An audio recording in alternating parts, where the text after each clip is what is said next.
Okay, welcome back. We're going to continue 5.3. This is our second part of the video. Okay, so part 2. We're starting theorem 5.7, which is the existence of an inverse function.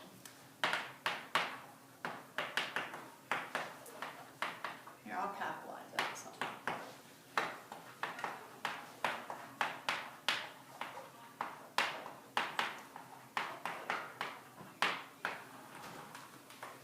The existence of an inverse function. When will an inverse function exist?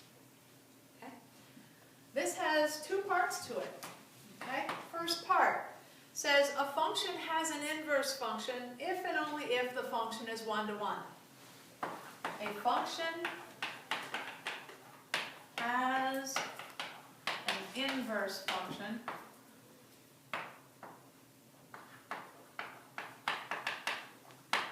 if and only if, IFF means if and only if the function is one-to-one.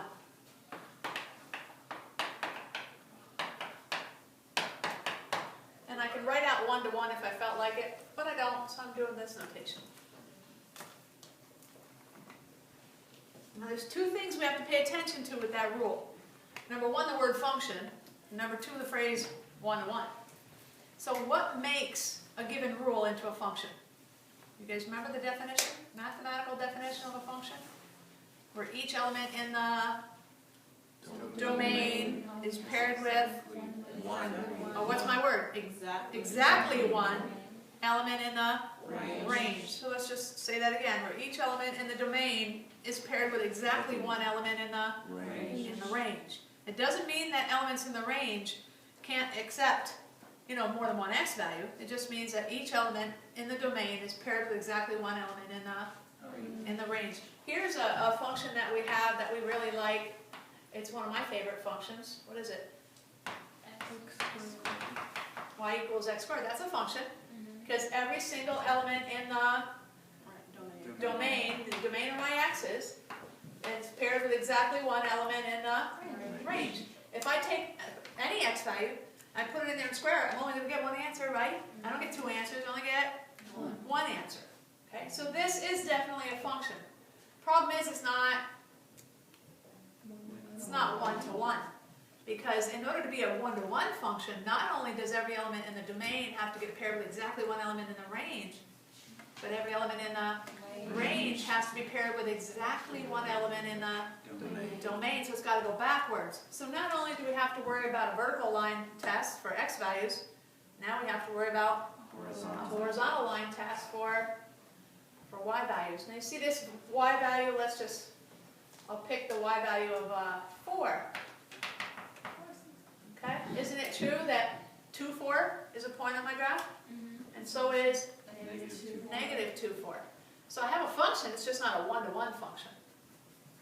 All right, and that should make good sense to you because if we want a function to go one way and we want the backwards way to also be a function, then not only does every element in the domain have to be paired with one element in the range, but every element in the range must be paired with one element in order to make function go backwards.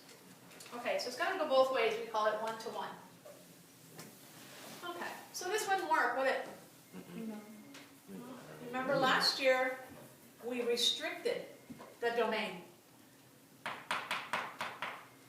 so that it was one-to-one, the way you restrict it. And now I can make an inverse function as long as I'm only dealing with non-negative x's. Okay, 0 or bigger. Okay, the second part of this thing says this. So I'm going to get back to that question there eventually. It says if f is strictly monotonic on its domain,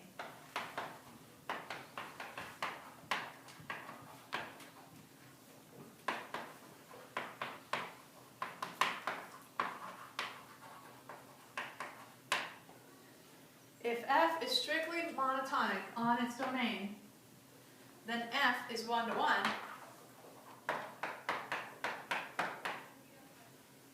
and therefore, what?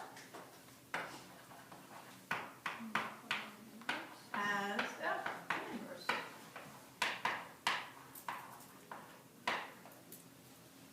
Okay. Now Let's say inverse function. You know, this word it's, you don't have an apostrophe in there. Okay? I understand that apostrophe S is typically given possession, but not on this word it's. Okay? If you put an apostrophe in there, it becomes it is as the conjunction. So it's spelled correctly the way it is. So if F is strictly monotonic, what does that mean, monotonic? What's monotonic? Good. Mono meaning one.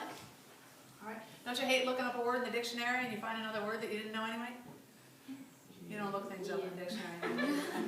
All right. So we have this monotonic means strictly increasing or strictly decreasing.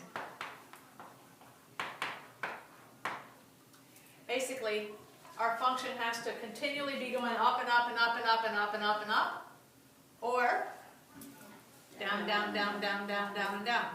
But it can't be going up and then down. What happens to a function if it does? If it goes up and then it goes down? It won't pass the horizontal. Won't pass the horizontal line test. And if it doesn't pass the horizontal line test, well then this function won't have an inverse because it's not 1 to 1. Okay, because every y is not paired with exactly one x. Okay, so if a function does continually go up, over and over and over, it goes up, it goes up, it goes up, and it continues to go up, there's no way it won't pass a horizontal line test because it never came back down. Got that? Same thing for the reverse concept. If a function is going down, down, down, down, down, it never turns around and goes back up, it definitely will be just fine, and inverse function will exist. Okay? So that phrase monotonic, you need to understand what that is. Now how are we going to talk about increasing and decreasing in a calculus class? Quick. When's the function increasing? Positive. When what? When the function is positive. Crazy? Huh? When the slope is positive. Good job. Okay, so when the slope is positive, the function itself is increasing. Help me with this one. Faster. Slope is negative. Slope is negative, the function is decreasing.